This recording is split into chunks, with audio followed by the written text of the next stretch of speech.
you. Welcome everybody to this audit risk meeting, the second to last one of the year of this training. We've got, I think, everybody in attendance, well, either online. We've got Karen and Vanessa online, and everyone else in the room. Yep. Health and safety. We've just had a practice, so we're all well aware that in the event of emergency, out through the doors there or out the door to our left and assemble at the car park. Any conflicts of interest from anybody on anything in the agenda? No. We've got a recording device and we're live streaming. Any announced urgent business? Good morning. Through the chair, a quick question for Jason, actually. Jason, I just wanted to ask you for a bit of an update on a proposed media release regarding the GSS funding, please. Yep. Well, yeah, that media release has gone out today, and I saw Nicola send it through to David Hill, so I can forward that to the all and sundry as well. When we're on the Treasury report, I can elaborate a bit further on what. Okay, thank you. When is it due for publication? Do you know? Next week. Yeah, it's certainly not embargoed or anything like that. It's, okay. The LGFA are looking to do their own media release on that as well. So. Okay, thank you. Some info. Thank you. Fantastic. Yeah, just through that. I would say, Vanessa, it'll be in next week's print media for North Canterbury News. Okay. It's due out today, so I'll be thinking that it'll be ahead of next week, but I don't know that for certain. Okay, thank you. I'm looking puzzled. Well, yeah. We have qualified, or we made an application for the LGFA's GSS loans, the green social sustainability loans for the Amberley Beach relocation, proactive relocation project. So the total loan that we've been granted is $23.5 million to do the entire development, and but what we'll be pulling down in the next few months will be about $5.5 million, which is there to fund the $3.8 million land purchase and a bit of the development work. Makes sense enough. Yep. Can I actually just ask one more question further to that, please, Madam Chair? Jason, I'll make it brief because it's potentially not the right environment to ask, but I noted that as one of the conditions with the loan that the LGFA will be checking in on an annual basis and to assess the triggers and whether or not any of them have been met. Is there anything a bit more explicit within that? Does there need to be all of the triggers met for the loan, or if there's a trigger that's met and the residents don't uptake that, is that going to affect the conditions of the loan, or am I looking too deeply into it at this point? No, I don't believe there are. I mean, it is just a reporting back. I mean, they understand the rationale for the project and believe that it will be what we're potentially offering those residents is significant, and they should be taking it up. But if there are those that don't take it up, I don't think will be penalised in any way. The reason for doing the work is because of the climate change, or the climate hazard issue. So they're satisfied with that. It's just simply a regular reporting back, so they can monitor how the loan's been used and obviously the uptake, because obviously it is there for that purpose. Okay. So I don't think there will be any penalties if none of the 109 ratepayers opt to buy into the project. But so in relation to the triggers, then, if argument's sake, a number of the triggers have been met and the residents opt to not you take advantage of the retreat on the basis of the triggers having been triggered, does that not affect the conditions of the loan at all? I don't believe so. Okay. We are moving ahead with the development to provide 109, the availability of 109 sections for potential relocation from Amberley Beach. So that is the first and foremost, and that is the reason why we've undertaken the project. And so as long as we're adhering to that and giving the residents of or the ratepayers of Amberley Beach the absolute opportunity to partake in that, we've met our requirements. There is a little bit of you can lead the horse to water situation here. So I think people, when they look at it very objectively, will see what we're trying to achieve. Thanks, Jason. Maybe Madam Chair on that one, if we pick up the conversation under the Treasury report and covenants, and I'll perhaps pass my comments there. I think that's quite a sensible question. Oh yeah, no, absolutely. Yeah, Yeah, I think absolutely. it's very sensible, Yeah. and but I'll perhaps do it under the Treasury. Yeah, that'd be good. Alrighty. So we'll go through for the minutes from the last meeting. Matters of accuracy. Did we have a spelling when we've had fixed already? Okay. I'm not sure. Pages 7, 8, 9, 10, 11. Somebody wanted to move that as an accurate, of course. Karen?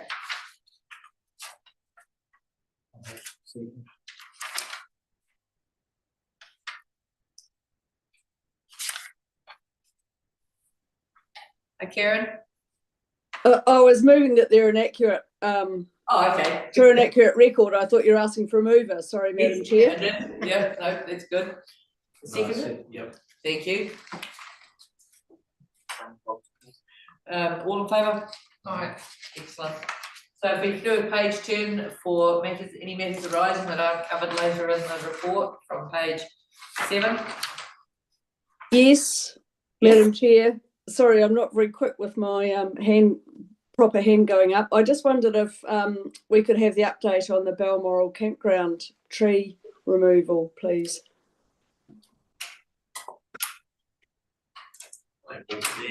Ben. Madam Chair, the trees are currently being removed at the moment, and they're carting backwards and forwards. In fact, we're seeing them on a periodic basis coming up and down the road here. Some of the trees that have come out have demonstrated rot at the top, so now is the right time. You know, those trees have reached the end of their life, so it actually turns out to be a good decision to remove that rest of council. Some of the logs are really heavy, which is really good for us, and given that I think at the moment the log price or the timber price is probably the highest it's been since 2018. I think I was reading the report the other day, so it should bear up, be quite favourable for us. So yeah, then I think we're finishing the next couple of weeks. Karen? Thank you. That's great. Thanks, Dan.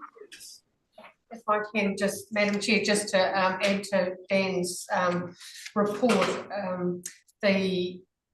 one of the trustees spoke at the last Amiri Community Committee.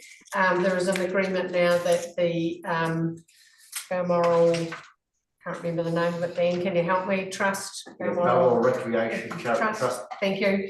Are now agreed that they will report on an annual basis to the Amiri Community Committee. They did that for the first time last week, week before maybe. And I think where there hasn't been historically a good community relationship, I think this is a start of something different. So, and that's probably on the back of some of the work that officers have done to build that relationship with that community trust, which primarily all live in the city, but they're trustees of the Balmoral camp. But to build that relationship with the community committees, I think a good step forward. Yep, good. Thank you. Excellent. Alrighty, anything arising from pages 8, 9, 10, 11. Good. Rightio. So we move on to page 14, 13, action date. The work plan. Work plan. Thank you. There is a range of things on the agenda for today, and then we do have an extraordinary meeting in 5 weeks' time, Tuesday before the election, just primarily to review the hopefully a very advanced version of the annual report. But there will be an opportunity just to fold in a couple of other things, particularly around risk management, which I'll just give a verbal update. I suppose as we move forward, I'm sorry. Perhaps once we get through the election and members are appointed, there will be an initial meeting of the audit of risk if it is retained, and perhaps at that point we do need to relook at the work plan for the next financial year as perhaps it's order of business for that committee. Chair, it'd be very useful for me, being an independent and having to juggle diaries, if on the assumption, which may be rebutted, that there is an audit and risk committee under the new council, of some placeholder dates are perhaps put in for the first quarter of next year anyway, because I'm starting to book stuff into next year and trying to avoid clashes, even if they're just very clearly just placeholders that we'd like to consider those dates. I know it's a matter for the new council, but it would be really useful. Michelle, Through the chair, we're just working through that schedule here, so ready for the new council, but we will have those dates very shortly, so I'll go to public. Yeah, that'd be excellent if you could at least just even advise me if you don't want it to be terribly public. That'd be useful. And it is, I understand when you've got busy schedules, whether they have them, whether we meet on Tuesdays, whether we do evenings, days, all of those things are up for discussion at the beginning of the training, aren't they? Okay, so I think we've got a pretty good way forward there. We'll discuss the ones that come up throughout the day. Radio, action points.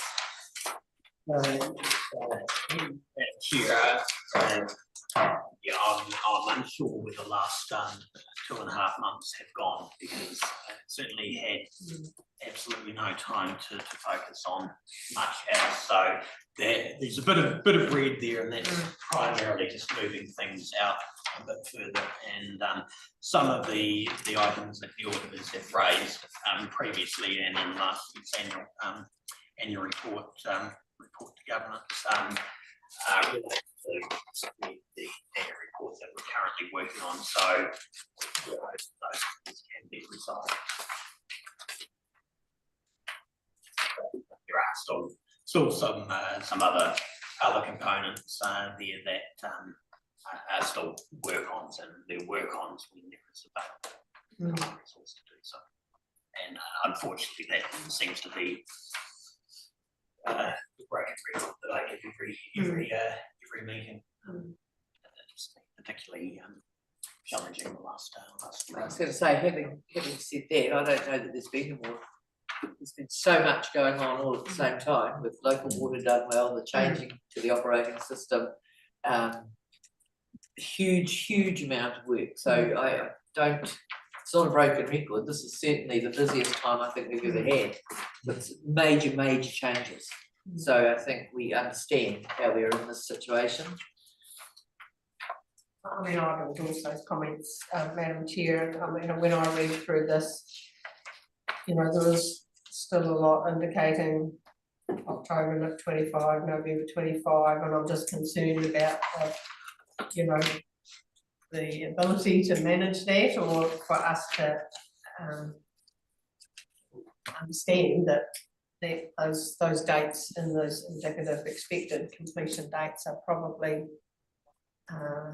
not achievable in many ways, you know, so I just, yeah, I don't have an answer for it, but I'm concerned that we've got that immense burden on our finance team, given what you've just said around the changes to the datascape, but also the local would have done well, and a lot of that uptake is within the finance team.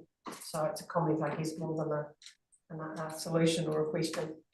And potentially, I would think, moving forward into the new training, we might have to look at what really is significant. I mean, or either with resourcing it, if these jobs are all important, resourcing it to get the jobs done, more resource, but that'll be something for the new council to look at. But we don't, some of those things we can't foresee coming down the line, but we need to be prepared and we need to meet our obligations.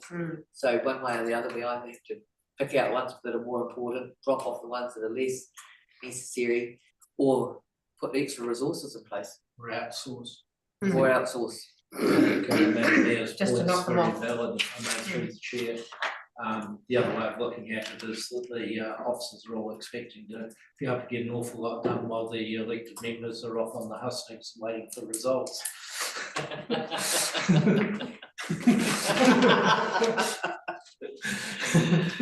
Right, on that note,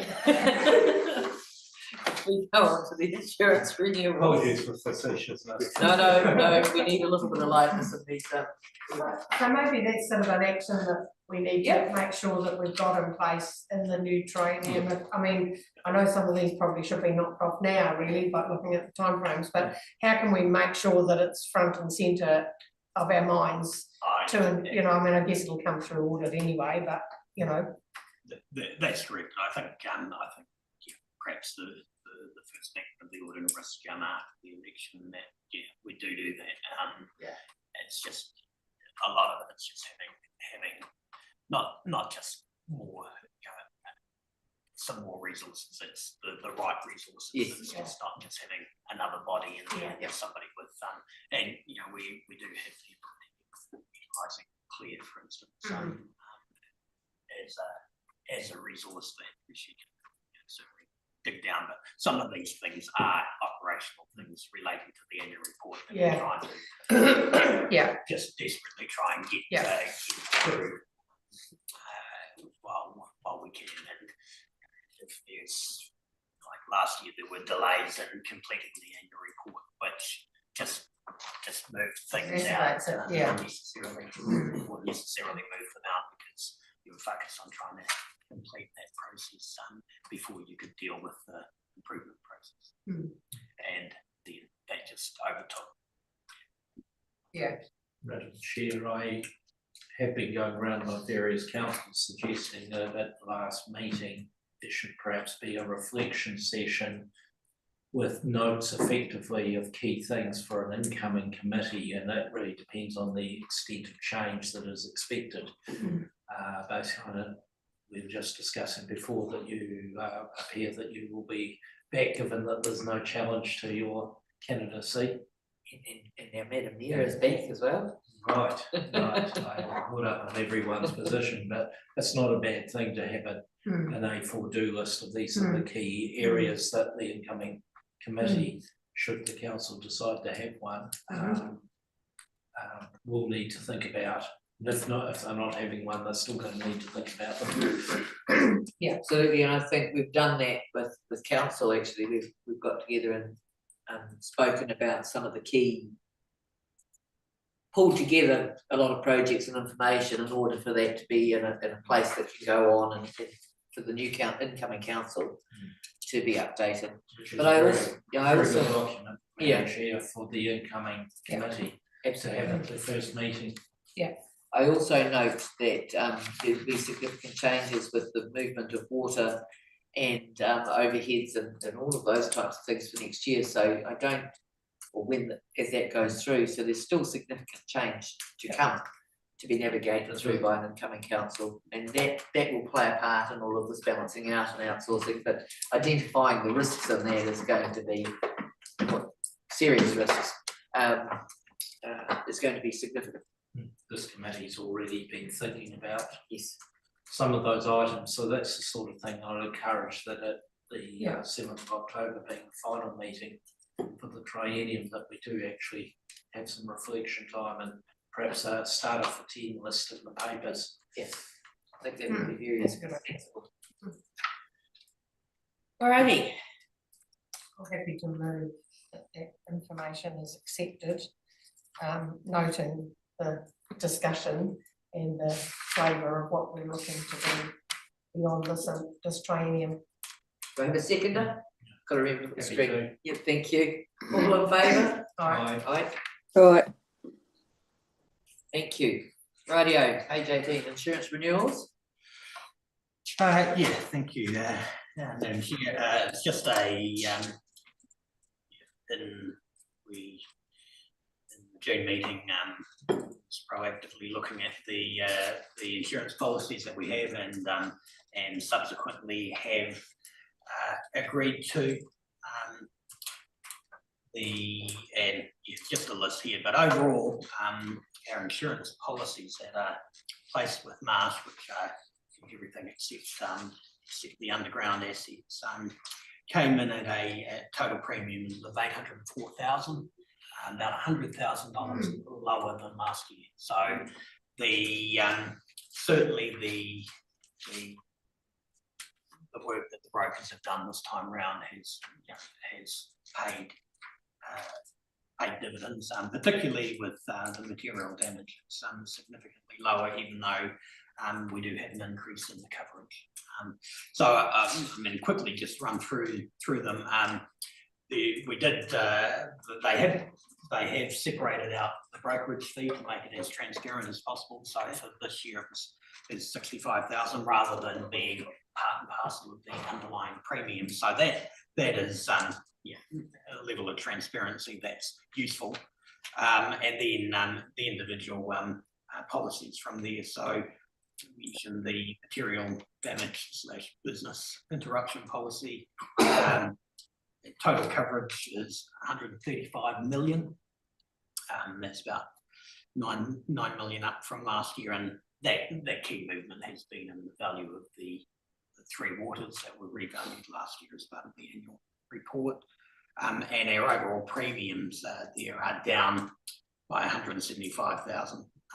But bearing in mind that within there was previously the brokerage fee, so I'm just the direct comparison is as perfect as it could be.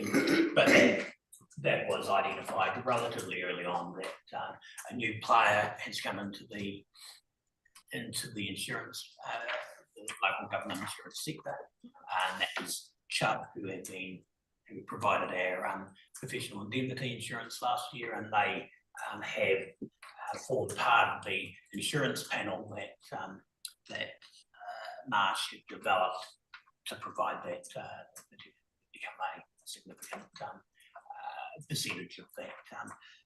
So they are essentially the lead insurers with us now, with other insurers the balance of the 100%. So so whether there was always a lot of money to be made or in the system already, but it's certainly provided some savings for us.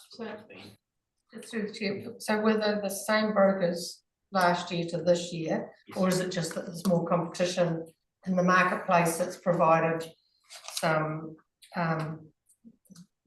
decrease, I guess, in the premium? Yeah, there's more people in the market Yes, bidding more for it, competition. but certainly the brokers have realised they needed to up the game as well. So we've got a new set of people with Marsh dealing. Okay. this time around. So yeah, I mean, we're nowhere close to what the insurance was before the Canterbury earthquakes, and we'll never be back in that space. But it's certainly the result that we've got here is much better than what we had budgeted for, and certainly much better than what the overall premiums from last year. Clarity, second bullet point under summary, is that 804 versus 904, is that inclusive of the brokerage fees? So it's an all-in cost. Thank you. If I could ask, so this will change potentially with the forming of a new water. How will that?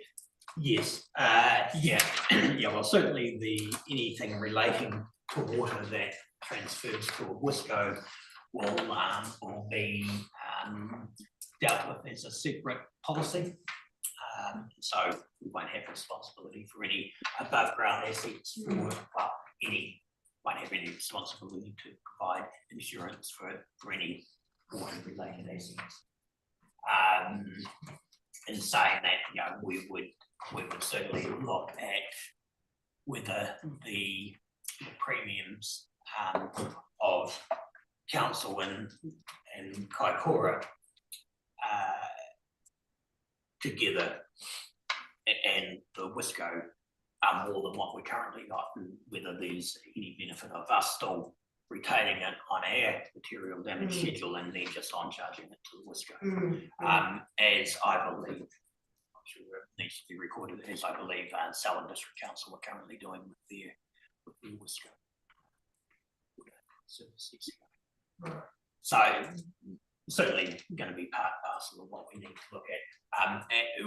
And Claire will probably raise it in the risk register discussion on what we've done well around insurance requirements for the board of directors as well. And so there's going to be additional insurance costs relating to my board have done well.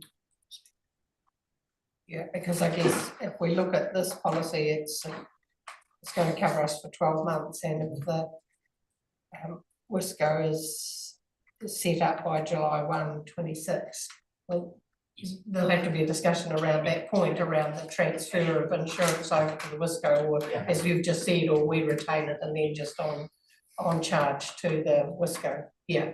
Certainly, the informal discussions with the brokers about that. Bear in mind that we may have a different broker at the time, and certainly had a discussion with the local authority protection program that provides the cover for the underground assets. So, and fortunately, LAP, both ourselves and Kaikoura are still members of LAP, so that could be relatively seamless. I just raised it because if it's for exactly a reason, really, Mary, that if something changes in the middle, and we'll identify those potentially later on, but to costs, to changing the contract, or a variety of things. So sure, we'll look into that. Rightio. Okay, the other key component is top of page 19 around professional indemnity, and members will recall with shock very late in the process where the London market pulled out of the professional indemnity insurance sector for New Zealand, and we were left with only really one option, and that was through Chubb, and the significant increase to the premiums, but more importantly, that was an important issue, but the other issue that really grated with me was the fact that the excess for any building control related claims was 250,000, which I can't recall any building control claims in excess of that. So in my way of thinking, it was not really any cover at all. But with this year, they have provided us an option to slightly reduce the premium if we retain that same level of excess, or the premium stays at the same 274,000 if we reduced the excess for the building control related claims to 100,000. So I jumped at that because I think that provides a more appropriate level of cover for us. And the savings, if we had left the excess at 250,000, was only 14,000. So the cost benefit, or the benefit of having lower level of excess outweighed the potential savings in the premiums. Yeah, the key risks there sitting are not individual houses, it's the multi-stories. It can be weather tight issues and that sort of thing, and we just simply in this district don't have it. I don't think there may be something in Hamner, but yeah, there has been claims, but none of them have. Yeah, they've been on single story, but it's the big multi-story apartment type things, and I don't are they even permissible in this district? Let alone are there any? I don't think they're permissible. I don't know how high they can go. And that's individual houses are never going to go anywhere, you know, anywhere near 250. No, that's right. And that's why that Was the effectively excess no that we had cover. last year was. And if we haven't got the major risk, I'm just wondering whether that's really been brought out to the insurers as well, if we physically don't have any buildings that are in that sort of Napier type issue, Norcon style. Yes, yeah, but that's certainly the benefit of having that excess reduced down to 200,000. So it gives us scope of Even that for an individual single dwelling, that's probably going to be pretty much we pay it all territory. Just for clarity, my part, I wondered if with that amount, is that per building or per overall claim if you had multiple ones in the district? No, I think it's per claim. So if we had defects due to lack of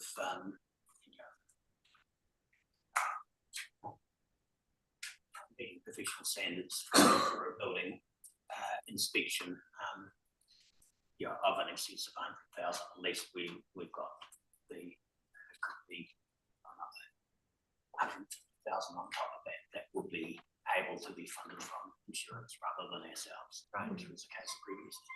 So I'm wondering whether an option might be to say 274,000 for the building there, whether we would put 275,000 annually or the equivalent of the premium into a self-insurance scheme, given what is our risk of having a claim over 100,000 and how many of them are there, and do a Monte Carlo analysis on history and with advice as to whether we're on that one, given the limits, are we better to self-insure it?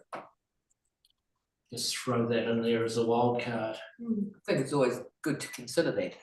So your highest risk period, of course, is in that early days before you've built up your kitty, really, isn't it? Well, yeah, there is a risk there, but I'm just wondering, given the style of buildings that we've got, where they're predominantly single homes, and the fact that the build guard guarantees that the builders have to put in there also covers you for the first 12 months. To some extent, just factoring all of those things together, and whether it's worth thinking, how many claims do we have, and are we better to put the 275 a year in and have provision there for a few claims? Because we've got to pay 100,000 anyway, so we're only talking that 275 is covering us for the portion of the cost over 100. The other thing that will be interesting and comes into that, I think, is the government's sort of move to shift the onus away from councils and government and back on the builders and having their own insurance, and what difference that might make in this situation. Yeah. Well, we were definitely as a council the last man standing. Yes. So they're looking to address builders that. are pretty good at changing their companies, even if they don't have to on a regular basis. You know, same as the property developers typically have one company per development, and as soon as it's sold off and gone through the 12 months, they take it out the back and shoot it as quick as they can. It'll be an interesting time to see, because I think that's exactly what the government's trying to get away from, isn't it, the last man standing, so. And that's why. Whether you can ever actually do that. That's why we still have calls to respond, Yeah. particularly because that's dealing, and that was, you know, the problem with that was that the case law was widening the burden a lot more than intended. Yeah, so I think it's, you know, how many houses in this district that have been built in recent times, bearing in mind the 7-year statute limitation. In the last 7 years are actually multi-story, or if there was a failure in the weather tightness, which arguably could be put down to building consent failures, inspection failures, or specification failures. How many houses are there actually there, and if they did go, a small percentage of them went, what's the cost going to be over 100 on each claim? And I wonder whether we are actually in that area. Better to have a long hard think, but we need some pretty good research done and data. Add it to your list. Yeah, I've got it on the list of the and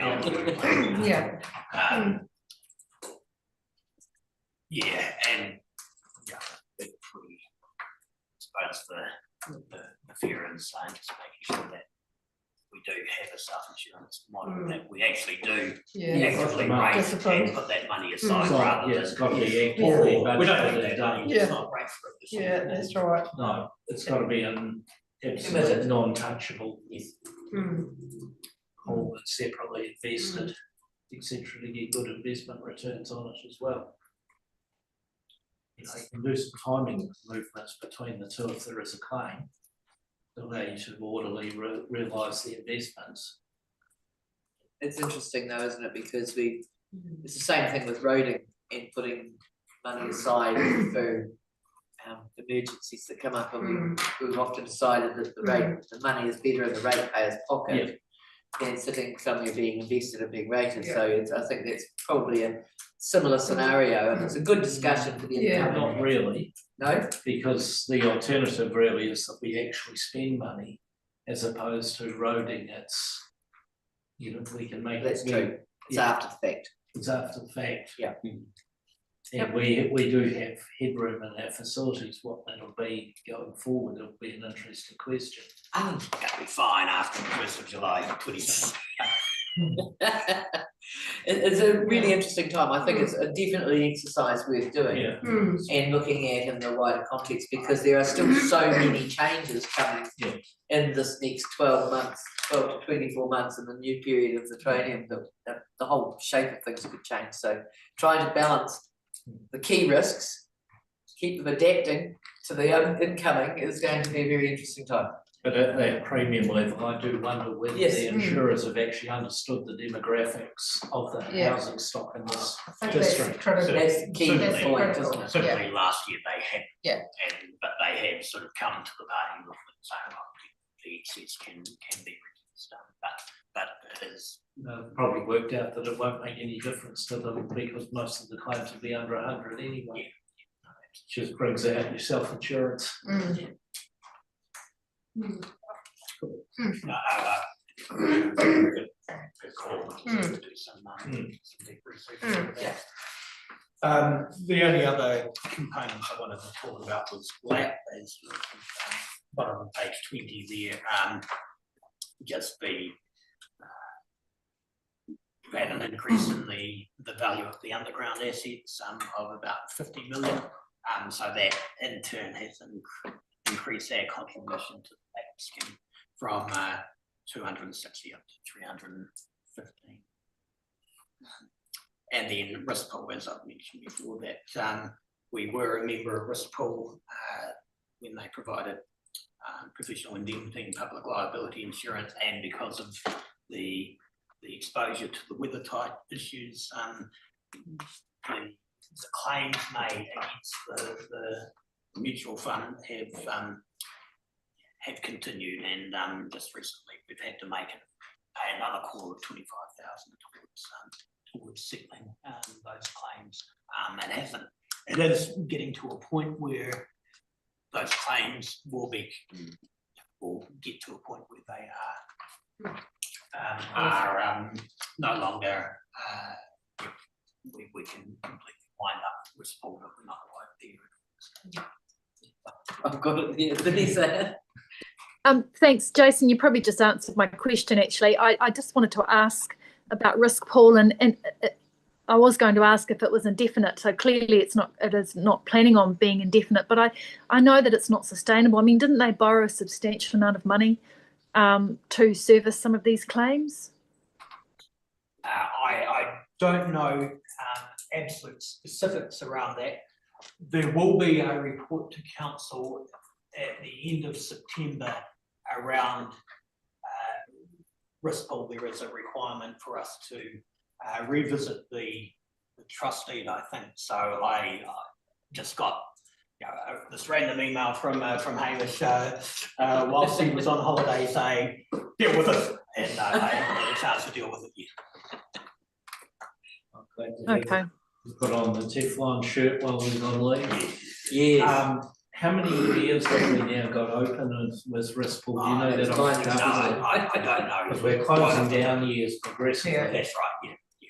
Particularly, the 7-year statute of limitations, each of those, there's no claims, it's closed completely, but there are lingering claims for. Once they get closed out, we'll close them off, years off. It's a good idea at the time, but supplementary question if I can for you. The LAT policy premiums that you got in there, was that included in your calculations at the front end? No, it's a separate policy. Those calculations were purely the ones that were. So the 100 down that we had is actually, when we look at the biggest picture, it's actually not quite so favourable because we've got another 55 up there. Yes, indeed. And it's just the timing of those claims, of those premiums as well, because the LAT policy goes from November to October, so it's a bit of it that relates to the fourth financial year and into the 26-27 year, which would then refer to the West Coast responsibility.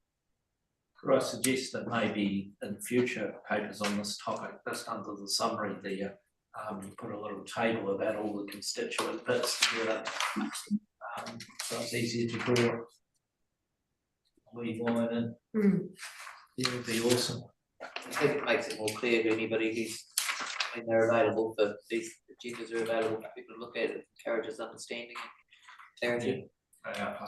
Yeah. And in the past I have done that. I don't know why I didn't do it this one, so Could be a whisker or something involved. Thank you. Through the chair, just a super quick supplementary to the risk pool issue. Jason, I gather that as all councils are ex-members, and yet obviously we're still required to make these payouts, what say do we actually have in as to how the risk pool actually eventually winds up, or whether in fact that they decide to keep borrowing money to meet these claims? I don't have a line of sight on that at this stage, so okay. I will do that report coming to council at the end of September. Okay. Hopefully answer those questions, but I wouldn't hold my breath. Absolutely. Thank you. I might have a little from my other council roles there that effectively their mandate is to wind the pool up as soon as feasible as the sole mandate of the trustees. And being member in a particular year means that we have an obligation as to fund our share of what's coming through. So I think they're trying to make themselves redundant as fast as they can, I think is the general feeling, because that pool is no longer open. It is purely wind down. There's no new risk being taken on. Yep. But it's coming out of the woodwork. Just for clarity, did it extend because court cases extended it. Yeah. And they weren't new ones coming in, they were No. ones that had happened back in the time that, And clarity has come because standard insurance 3D rules delay as long as you can. Then you deny it for as long as you can, and eventually you have to defend it for as long as you can. okay, that makes sense. Well, it certainly brings clarity to part of the reason. Yeah, the it's been 3D doing- yeah. rule that came out of the McKinley report in the 80s. Nothing's changed. Fabulous. Good discussion, I think we all understand that situation a little better. Insurance renewals. So I'm happy to move that the information be received, we've got a seconder. Yeah, Thank you, Graham, all in favour? Right. Thank you. Okay, quarterly treasury report. Yeah, so this was a report that Bancorp did for us at the end of June, so it's yeah, a little bit of that out of date already. Last report gives us a bit of an economic commentary on page 23, both global and in New Zealand. I suppose the final component, final line there on the New Zealand commentary is around the OCR cut, and they were predicting that there'd be a further cut in November, but that actually occurred in August. So it's down to 3% already. But yeah, that 3% is Miles says that it's a good 250 basis points down, almost half of the rate it was this time last year. And yeah, inflation, the latest inflation figures 2.7% rather than the 2.5 there, and then the pages 24 and 25 are just identifying the risks and comparing it to our limits. There is an error there on page 24 around the maximum net debt as a percentage of income and the likes. Those numbers should actually be our policy provides for 175% net debt as a percentage of income. So we're actually compliant currently, even though the balance we state there is 130%, and the other two were within the old limits anyway, but those limits should be 20% and 25% respectively. So I'll just advise Miles to We're actually in compliance. You're saying we are in compliance on that. we are in compliance, yeah. So we're in compliance on the top right of 24, the bottom right of 24, and the bottom right of 25. So we should probably note that we are actually in compliance, and especially given there's an error in the report.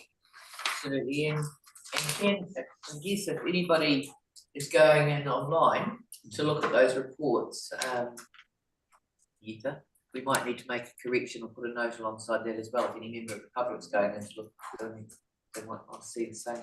Potentially, but we certainly in the minutes of the meeting Minutes, need to yes. note the error, and in fact we are actually in compliance with all Yes. covenants, which is probably a good time, if I may, Madam Chair, To pick up on the earlier comments that on the Yes. green line, we should be requesting Bancorp to be giving us feedback on our compliance on any specific covenants on the green loans in this report.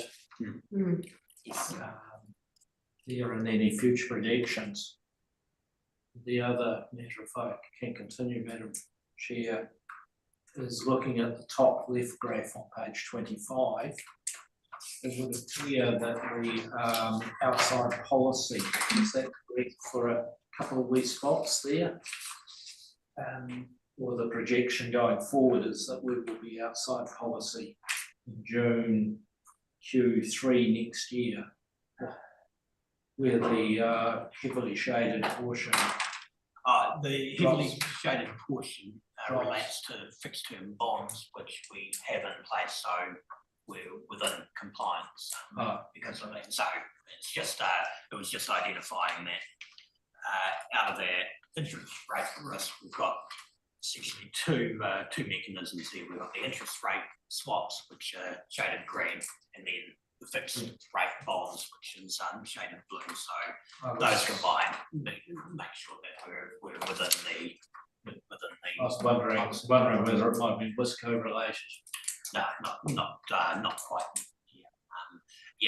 There is quite a piece of work there that I need to do with Bancorp, how we start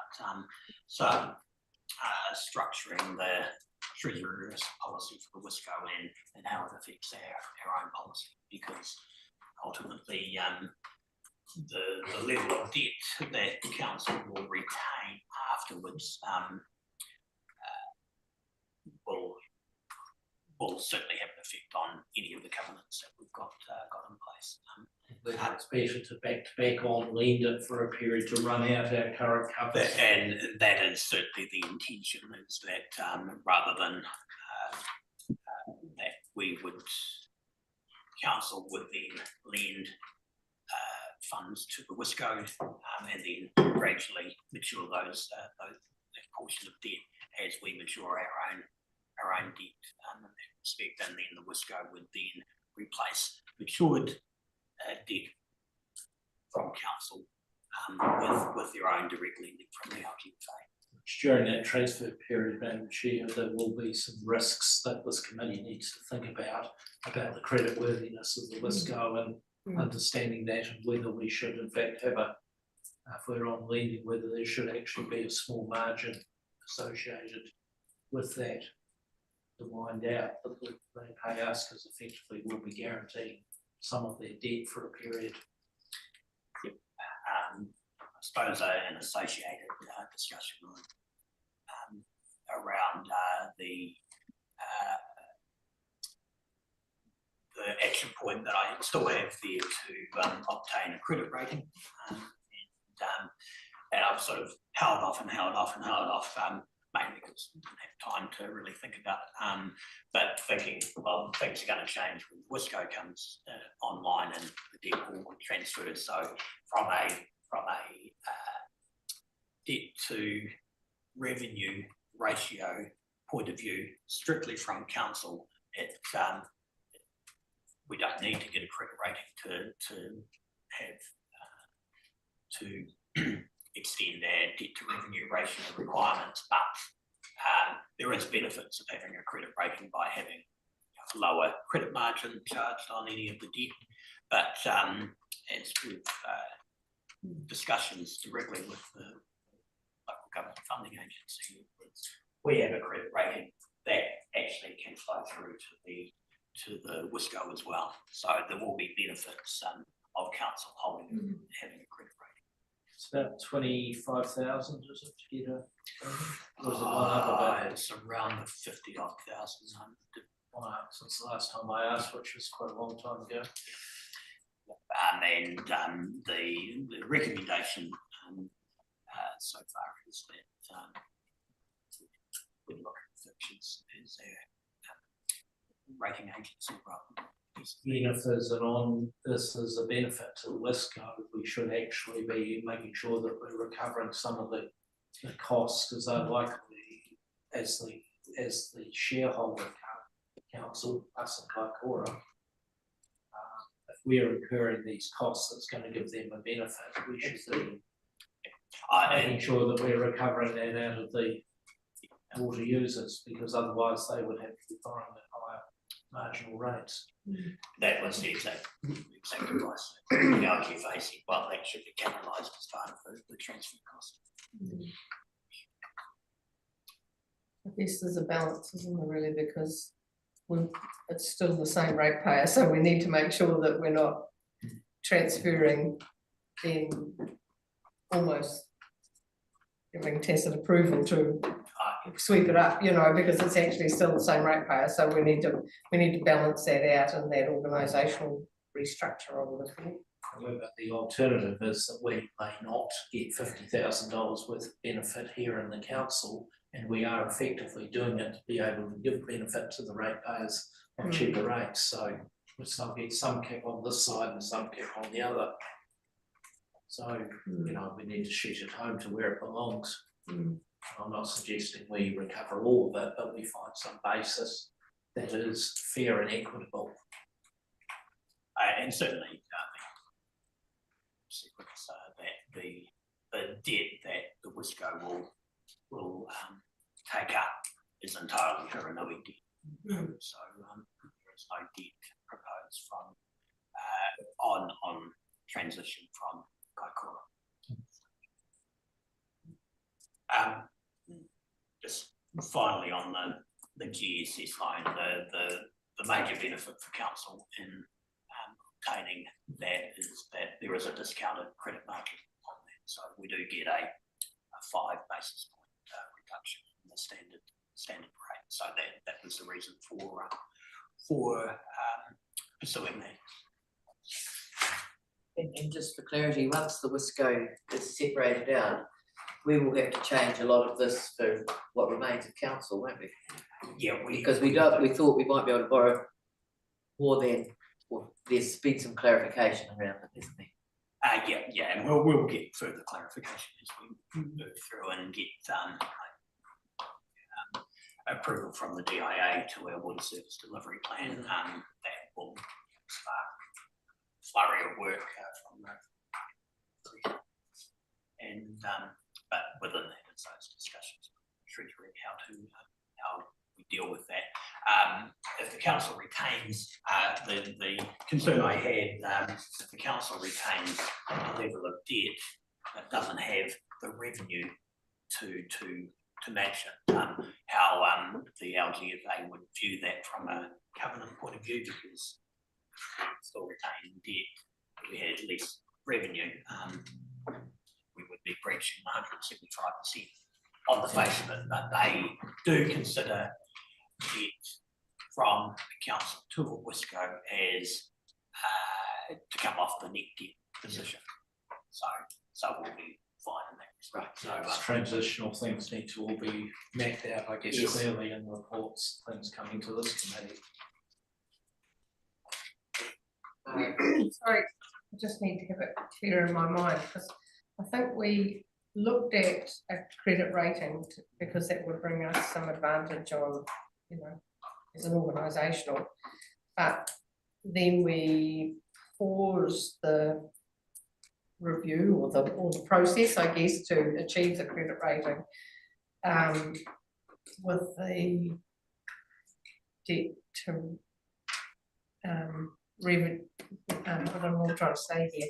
I think that we paused, I just want to be clear in my mind that we paused the credit rating process because of the debt change in our debt profile going beyond the July 1 next year.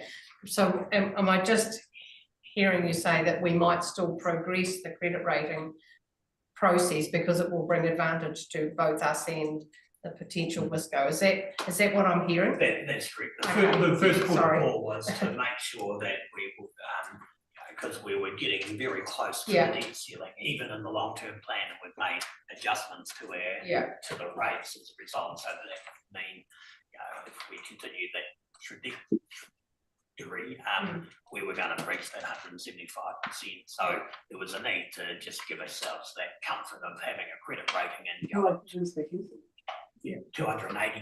But with the Wisco taking on a chunk of debt, that component has lessened somewhat because it's a different entity taking on our debt. But the benefit is that if you get a credit rating, you do get a discount to the credit margin charged on the debt.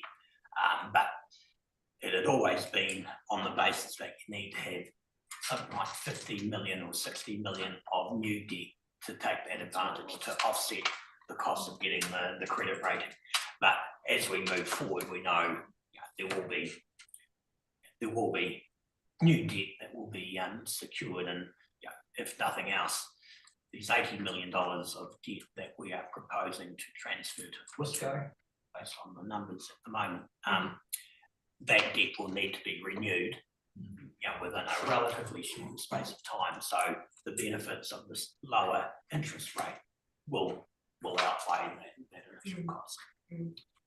So, yeah, but if, I suppose previously with the previous affordables water reforms, that debt was away, it wasn't anywhere, it wasn't going to be part of the council's operations from there. So, and yet the position after that was well and truly under the 175%. Yeah. So there wasn't really an issue there, and the level of debt that we would have had would have been significantly less than the 50 million of new debt that you needed to make it worthwhile. So have we actively progressed the to re-engage to get that The credit rating. credit rating? Sorry, that's in the pipeline, I guess. It's in the is what I'm pipeline. asking. I haven't reached out. I just Right. need some time with Bancorp to start Right. that process. And Okay. I do know one of my colleagues down Claire and I had a meeting Central Otago District Council, and they've recently just gone through that process. So I'll That's cool. Thank you. That's just cleared it in my mind. Thank you. Us getting it will give benefits to this council and to Wisco. Yeah. That's So kind from of what us expending the money, so Yeah. we really should be recovering a portion of it to possibly based on the extent of the debt in both camps. the Wisco could, say get running and get their own credit rating, but then that wouldn't necessarily benefit us. in that No. respect. So it's better for us to do it, Yeah. for them to benefit. Yeah. Yeah. And logically, the lenders want to know that the support is there from the shareholders.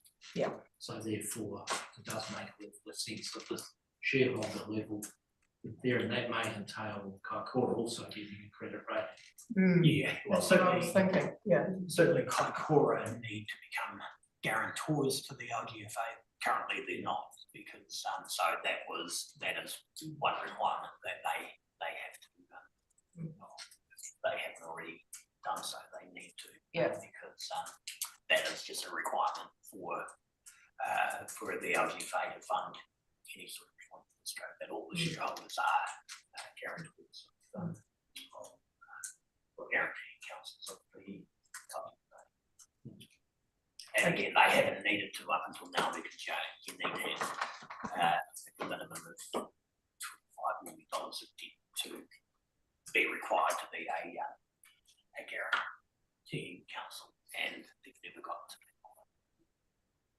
I guess it's just there was some discussion around having a credit rating and the ability to have extended from 175 to 280 or whatever, that, around this table, there was still some discussion to say, just because you've got that capacity doesn't mean to say we want to use that capacity, that still our messaging is that we need to keep our debt to revenue ratio as balanced or as in tune as we can. I mean, that's still this theme, but having the credit rating will bring advantage to both us and the Wisco going forward. So it's kind of cleared it in my.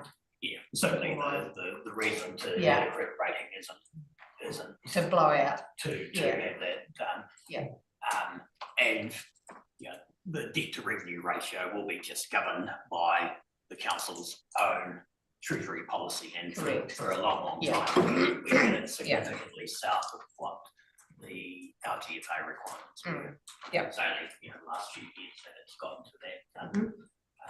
Well, and even at 130% is in the we're still a long way away from 175% currently. Correct.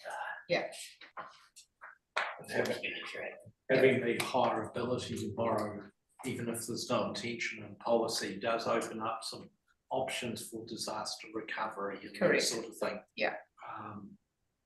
So that's certainly worth thinking as part of our strategy, is that we don't need to perhaps be putting money aside into reserves in case we get earthquake or flooding or whatever.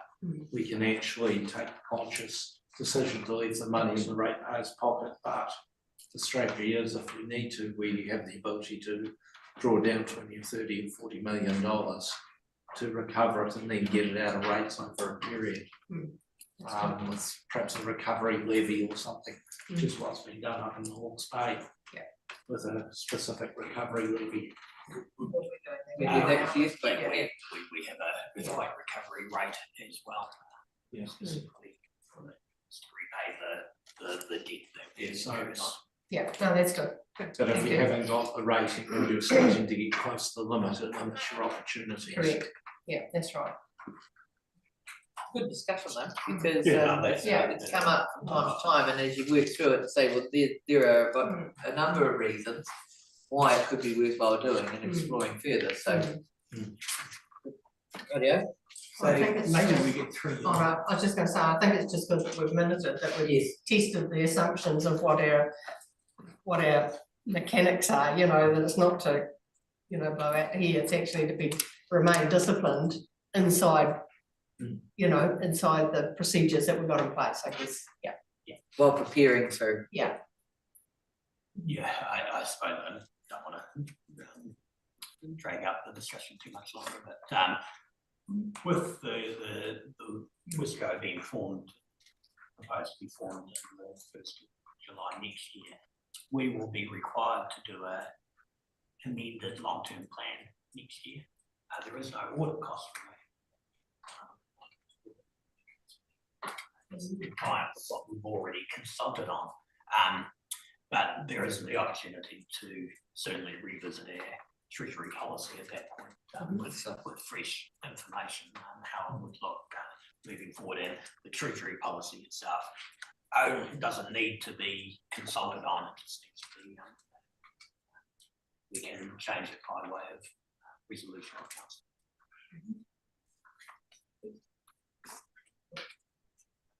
I don't know whether we do this next report and then.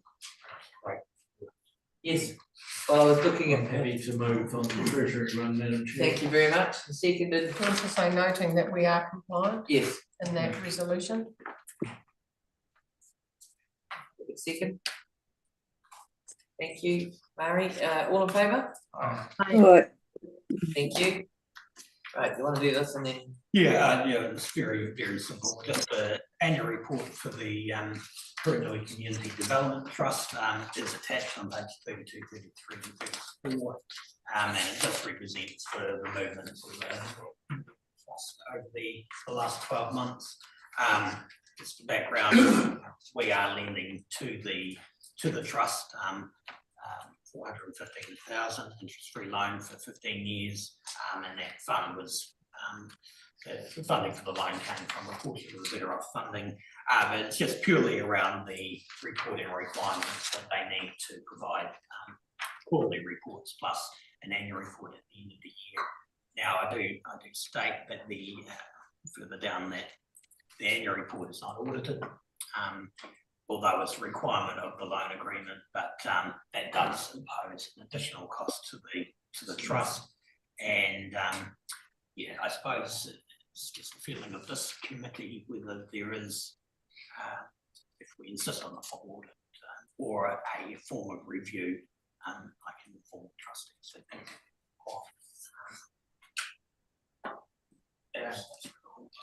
Few points on there, they are a registered charity and the financial statements that we've been presented are a long way from compliant with the requirements of the XRB, a very long way.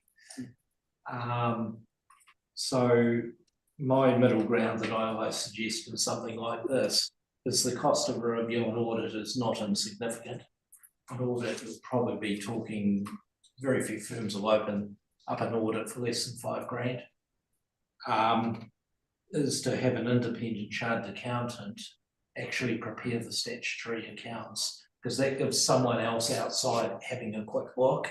But also, particularly if they use Xero or something along those lines, will create an environment where the Xero formats would just about guarantee.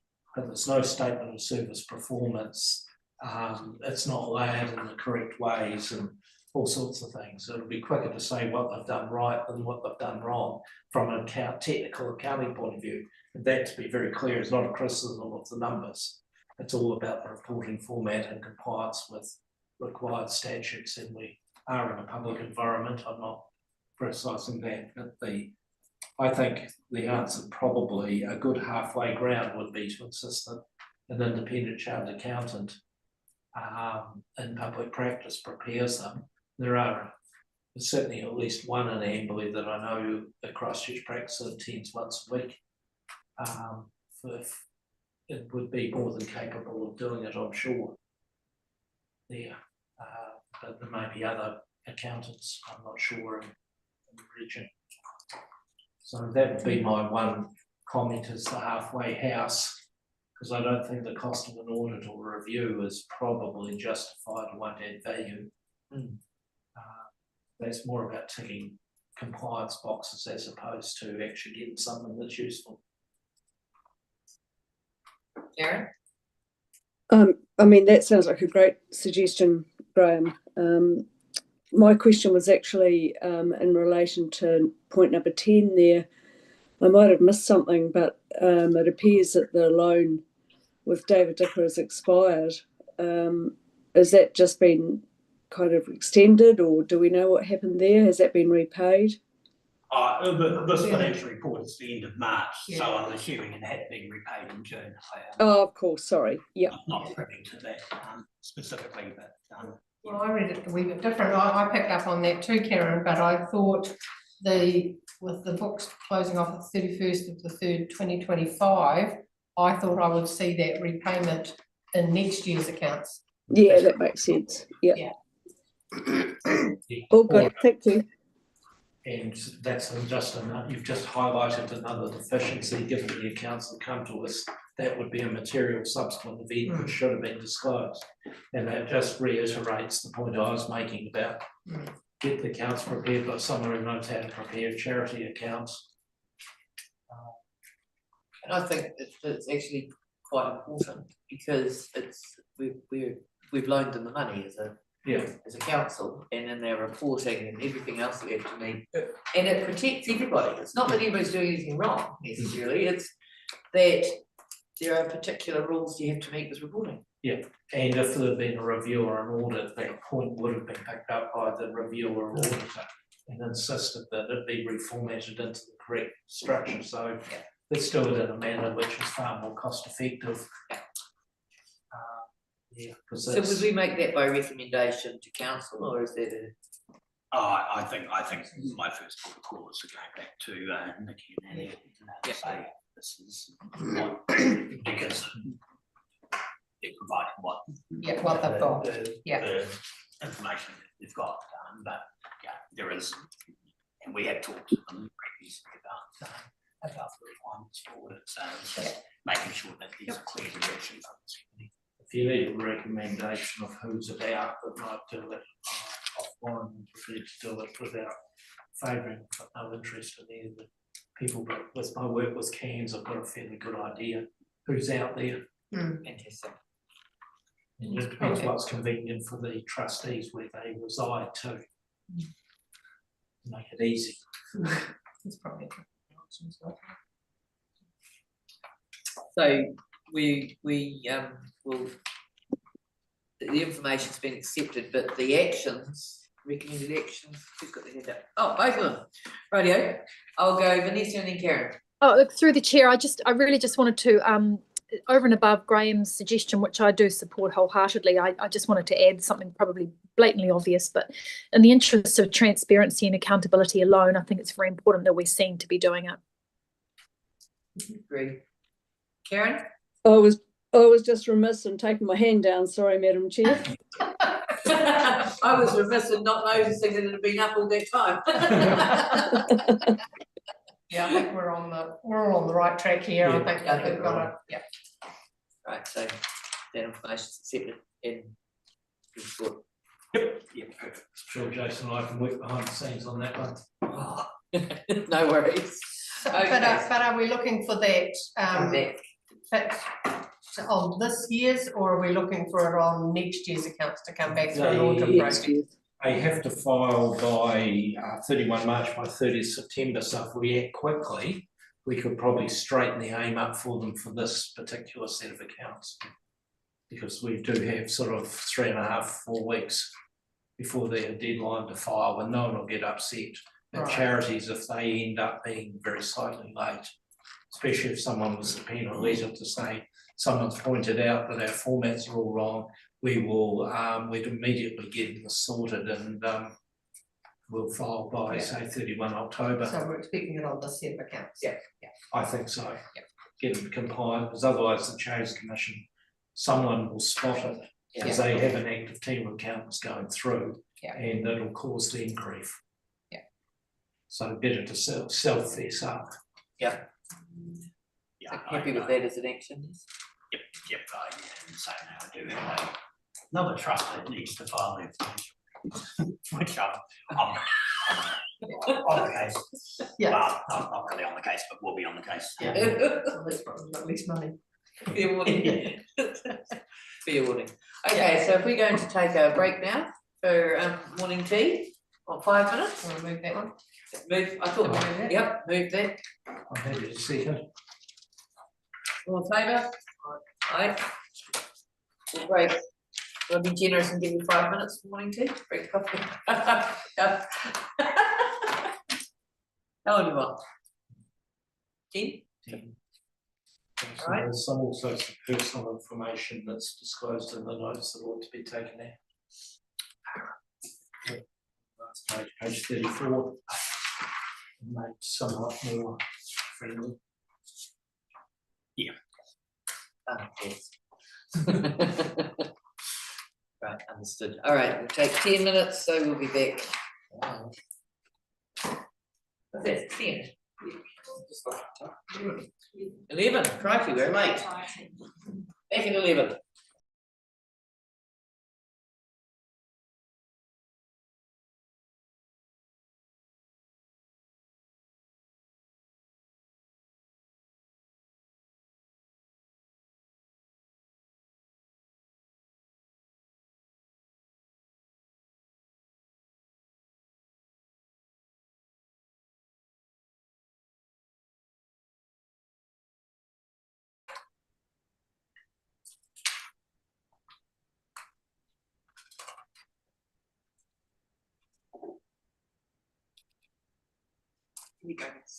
Here we go. Rightio, welcome back everybody. So we're now on page 35, we're looking at, yes. And the local water done well risk register, and we've got Claire to take us through this with all her expertise. So we, I'll hand it over to you, please. Thank you. The summary bites we were up to in this process of developing WISCO.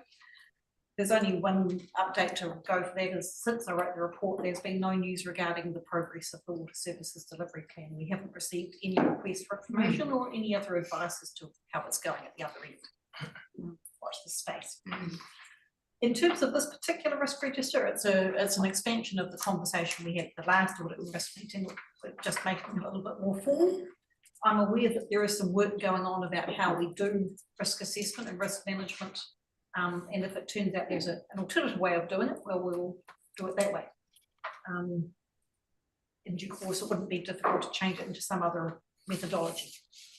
In terms of the key risks, the ones that pop out are obviously things to do with the impact on the customers of disruptions to the service and client confusion, public concern about rates increases, and at some stage or another, stranded overheads will be an issue, whether or not that's an issue on day one.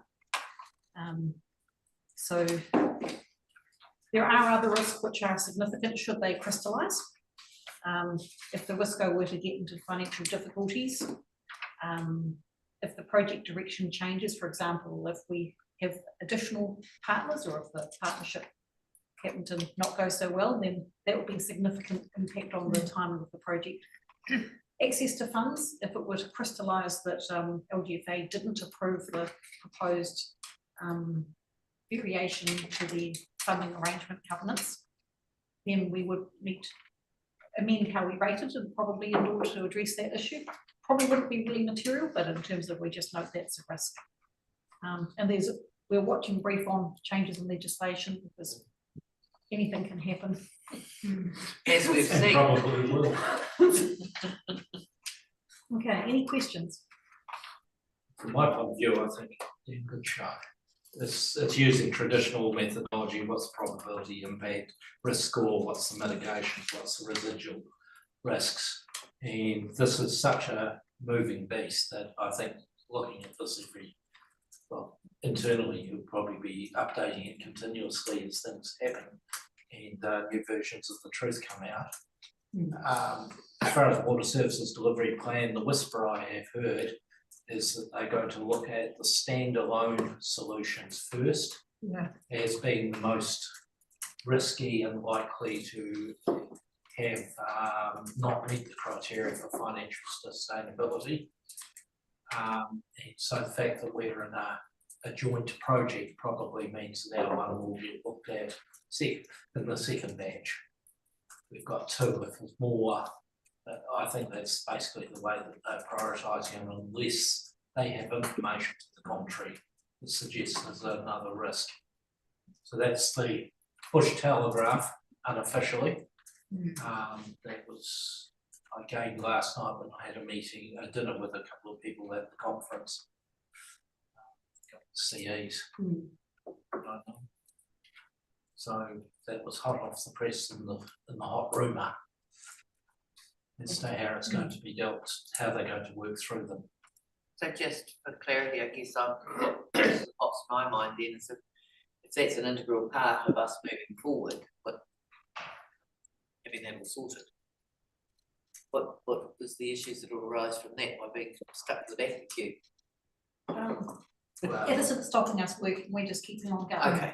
Okay, if it turns out that they require us to amend our revenue in order to meet the local government funding agency covenant requirements, that is how it is, and we will modify the model, but that won't change the work we're doing at the moment. Excellent. If I may, the only other question I had, and it might be here, but maybe I didn't see it as such. I wondered whether it is is it a risk that when we modelled the figures, or we had the figures modelled for us through Castalia, and the figures were that the price of water would be this in year 1 and this in year 2, but in year 5 it's likely to be, lower or whatever.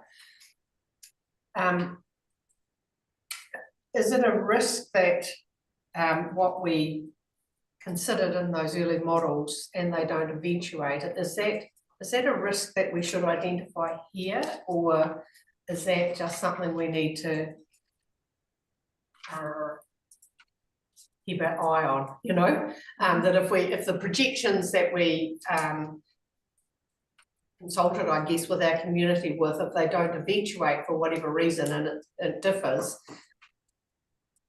how do we manage that change, and I just wondered whether if it might, maybe it is here, but I just it hasn't popped out for me, or maybe am I making sense, I guess is my other question. Absolutely. You made a very good point, Madam Mayor. There is a risk that what we consulted on won't eventuate, but there happens to be an extra complication that the consultation was based on the Castalia modelling, and the Castalia modelling was based on the use of a regulated asset base calculation of the value of assets and depreciation. The version that's gone into the Water Services Delivery Plan, based on the advice we had from the Department of Internal Affairs, is based on the long-term plan. They're two completely different ways of doing numbers, and the projections in the Water Services Delivery Plan, which will have to legally be published on as soon as possible after the date it's approved, will be published because it has to be. It also has to be published at the other end, along with the assessment report that goes with it by the DIA. It will be, we have two versions of the numbers in the public arena at the same time for the same period that are different. And that may be a comms matter, but it is very definitely the case that someone is likely to pick up on the fact that these numbers are different, and we just simply need to explain that there are different approaches. Yeah, because that's what I've written my wee scribble here, you know, that the costs don't remain in line with the LTP projections, you know, and where does that sit and how do we manage that? And I was looking at, is it a political risk, is it a service provision risk, is it a whatever else risk, you know? So yeah, I just was trying to make sense of it, and should it be here? And if it is, if it should be here, how should we manage the probability or likelihood of those numbers, variability of those numbers as we work our way through it? Does that make sense? Yeah. And as we presented when we put the draft water service recovery plan to council and within the team to Kaikoura, we did use our long-term plan as a basis of the expenditure moving forward, plus and the staging and the funded depreciation. And we tried to stay true to that. We did amend some of the capital expenditure to on the direct advice from the DIA around the additional significant costs that we had assigned for the resource consent renewals for sewer. So that was amended to, and it helped make sure that we were getting closer to the requirement to meet our revenue sufficiency within the 5 years, but we know we can't. Based on those numbers, we had to state it was going to be a 7-year period, but it's, the DIA come back and say, no, there is no scope to go outside that default five-year period. The numbers will have to change accordingly, and really we need to reassess the inputs, but more than likely reassess the revenue to achieve that. Yeah. And it is in that planning stage, and a lot of the planning was based on a range of assumptions that may not come to fruition. So we need to, as we move forward the process, things will undoubtedly change when the transition takes place, and a new board of directors are looking at the cost structure, and they'll determine what's appropriate at that point, based on what they need to do to meet all the other regulations. So I guess in that in itself is a risk, that whether we need to identify that as a risk and manage that risk. But I think that, I guess that's what I was sort of thinking about when I read the paper and wondered about how we understand it, or B, manage it, and think, when we think about the likelihood of probability, where does it sit in that profile? I think it's fair to say that we were running off what we've allowed for in the long-term plan. That's certainly a different set of circumstances for Kaikoura. They were proposing not to fund any depreciation over that period and just fund the renewals, which is we have actually dragged them along with us to as part of the plan, that they will need to start funding depreciation as well, to make sure that we've got that revenue sufficiency for both parties at the agreed period of time. Well, it's just for a comment.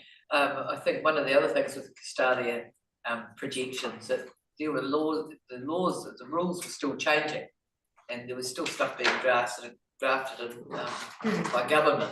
So they were a snapshot in time. Oh, yeah. Anything else that continued to come through, and I suspect if it's a risk, it's probably a political risk that will be judged on that. But with legislation still being enacted and them still working out details of many different things, we can't really be held to an absolute figure. That was an indicative one, I think. But sorry. The first risk that may well crystallise is if one of a standalone council-owned entity gets kicked into touch, that they may well be told that they have to merge with an existing seat multi-council, and that could be the first one that, given the order that I understand they may be looking at them in, could be the one that comes up relatively soon. If one of our neighbours that's on the standalone, or they decide alternatively that they decide that we're too small even with two. So, and it kicks back the other way. So I think that's probably the first real risk that could pop up, is our best laid plans and intentions. And just to back up, Graham, what you're saying, that's what I've heard in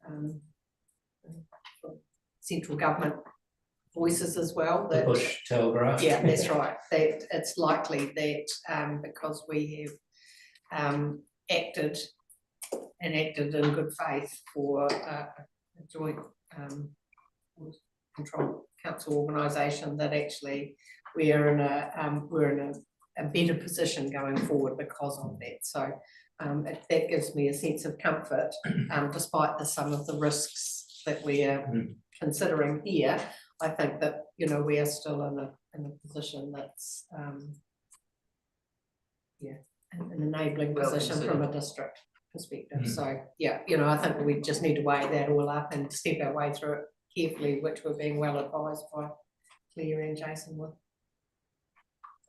I'm curious to know though, if so once the joint WISCO is formed, it will then be up to them to, because we've said we'd like them to enlarge it where they can. So that decision will be made by them or by council if we were going to join with another council. It will depend on what we put in the constitution. Right. However, it is currently anticipated that it will be a requirement for the shareholders to agree the addition of another partner. The Companies Act may have something to say, because if it's another council which is larger, it may exceed the limits of needing a special resolution under the Companies Act for a major transaction. Because we're quite small, that threshold is probably not particularly large. Like, you know, I put in tradies terms, there's been a lot of breaches of the Companies Act by tradies going out and buying a new Ford Ranger. You know, we're relatively in these little businesses. Kaikoura and Haranui, you don't have a large number of connections between you compared to some, and if we're asked to merge with someone larger, we went through, it's probably big enough that the council as shareholders have to give an approval, because it's more than 50% of the net assets liabilities. Okay. I would have expected that to happen anyway through the chair. I think that would, I mean, as shareholders, because that's part of our I guess baseline for this process, that I would have thought that would have come back to council anyway. I think by default we would do that. Yeah, regardless of that. But that's the legislative backstop. It's the requirements of a major transaction. Yeah, I was just wondering, because although ultimately it's CCO, so we've been told the final, so if they're not working the way you want, so you can sack them and start again. But I just wanted to understand, once we're in that process, we have less influence once it's up and running, other than meeting the agreement that we've got in place in the first. Yeah. It's not as the law. Right. The agreement can take those boundaries tighter. Yep. But they can't make them looser. So there's some comfort in that, but it also means that the significance of getting that right, that agreement right in the first place, is pretty high. Yeah. I'm currently working on the constitution, and I'm expecting that once the council comes back, we'll have a workshop. Would that be with a new council? I wasn't commenting on whether it was an old council or a new council. No, I just mean that there will be a new council formed. Yes, once there is a. I was thinking that's going to be a lot for people to get up to date with. There is going to be a briefing on local water done well as part of the briefing. Yeah, that's that's been organised by Michelle. Oh, fantastic. So, Excellent. I think there was talk about both councils correct. doing that together. Yeah. Yeah, good idea. Get passing out the knowledge. That's great risk management, actually. Yeah. We've got a team on it. We're very good hands here. But, so that's, as well, mate, mentioning the good risk management that's underway of this, in this process, because it's not very complex, and we're very lucky to have clear leading through on that. It's step by step. There are things for all of us that will be new as we go through this. So your ears on the ground, everybody are very welcome.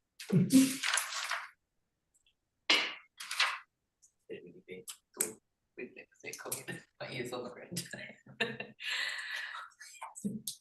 Okay, so any other questions on this paper? Move in that direction. Somebody? Yep, thanks, Larry. All in favour? Right. Wonderful. Thank you. Can you grab John if he's not already? I'll just point out that in PE, we still have the item there of local water runway, Yeah. which issues if there are other things that need to be discussed. Not, we do. That are appropriately numbered. Hi, John. Good morning. Thank you for being with us. I thought it was going to be the last meeting of the training, but it's apparently the second last. So I'll thank you next time. But you've pretty good work with you. But you want to take us through the report? Okay, this is for the last couple of months. So this is for July and August. Backgrounds to this regarding incidents that we're particularly interested in. We had one long-term injury where someone has received concussion. We've had one medical treatment, which was a thorn in the back of the hand, and 2 instances of first aid treatment, which was minor incidents, one on site and one in the office. The long-term injury was a bit of a strange one. We're still investigating it now because the person involved is only recently returned to work, but it was basically a case of walking into an object and striking his head at a site where he'd been before, and he was aware of the object and is just trying to find out what exactly the distraction was, whether it was fatigue or not doing proper assessment of the site before arriving, or the fact that it was raining and there was water on the ground and avoiding water puddles. But it's just one of these strange things. I thought it might have been something to do with headgear, perhaps restricting vision, but that's not the case. He was found out this morning that he was wearing a beanie.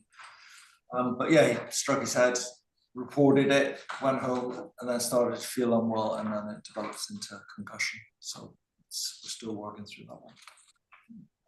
The medical treatment, again, this was one that went over a period of time where someone received a scratch and thought that's nasty. And then 6 or 8 hours later, finding that it's swelling him to go into the emergency department in Christchurch and having treatment and coming home. And then it not clearing up, and it was actually a portion of the thorn was still in the back of the hand and going in and having it removed. So again, one of these things that we have to watch out for with the type of PPE that we're wearing and the type of tasks that we're doing. I mean, normally you'd expect scratches and things on the front of the hand and the gloves are well protected, but they don't have such good protection on the back. And in this case, with pruning the roses, it was a catch through the back of the glove. But that's been it for the last couple of months. Looking at the report, I think there's a prediction that we will have more reports in this year than last year, but looking at the graphs, I think it's stalling a bit, and I think part of that is people are distracted with a lot of other stuff going on at the moment. There's a lot of work going on, so maybe these reports aren't coming through. there's a push on them. The balance to that is that if you push too much, then you start to get, some of the reporting could be just noise. If we don't want people reporting to a target, we all don't want to say, well, we need these many reports a week because you've got this many staff. That's not the idea of it, but it's the idea of raising the awareness and getting the reports in. That they add value, I think. Well, That's what I'm we're not talking even about. asking them to assess whether they add value or not, because a lot of the time they'll think, oh, this is just one of those things and it's not adding value, but it actually does. Gives us awareness. Yeah. I wouldn't ask anyone to prejudge whether it adds value or not. That's No, but they understand it adds, everything adds yeah, value. absolutely, yeah. Graham, and then I'll come to Just through the chair. On your concussion, Yes. I saw one of these at another place very similar, and they got down to the fact it was their glasses, different focal lengths between what's there and what's there, or the frame obscuring. Yes. So perhaps just suggest that you don't know the circumstance, don't need to know in this environment, but maybe just throw that one in as a possible. Thank you. Thinking about, or safety glasses coming around over the top if they were wearing safety glasses at the time can create a vision, particularly up here. Absolutely. Thank you, Graham. Thank you. is it Karen? Do you have a question or? No. Nobody else got the hand, rightio. Okay, any other questions from anybody? No, just, this is great. I mean, it's really good to have last year, this year, see where things change in each of the, I guess, disciplines by teams, so thank you. That's a lot of work done by Carol, not by me. Yeah, I know, but it's, I do appreciate it, thank you. It's certainly made a difference, actually being able to be comparative, and I think it adds value. And as you say, you can start to see trends. The only thing I was looking at was the hazard, you know, by type. Yes. Is that, you know, big spike for 25 versus 6 to 16? Is that just because we're more aware of hazards, or is that we're working in different environments, or? We're not, our work is still the same. We might be having more reporting coming in, but I've probably said that's not the case in this instance. It's to do with the way that we categorise, and Carol and I are still working in the background on the category of these incidents. Sometimes they just don't fit into what we've reported to in the past because we're looking closer.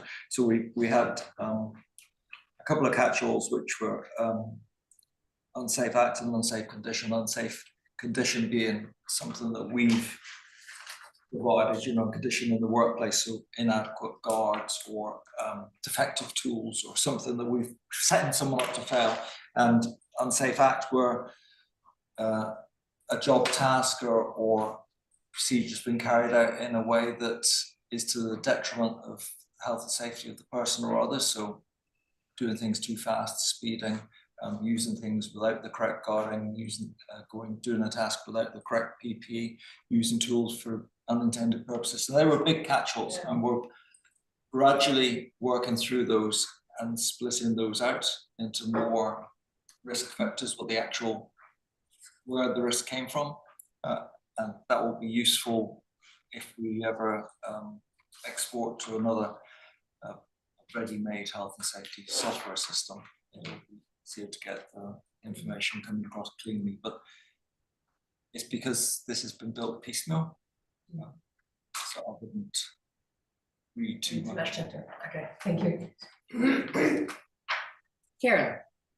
That sounds great, John. Being more specific, you know, I think will lead to much better data and ability to respond, you know, quite specifically to individual risks. And I guess the thing that'll be interesting is for the next year, comparing, you know, that level of analysis with the subsequent year will give some really interesting information. So good thinking. Yeah, I think to nail those now and implement that going forward will be really good.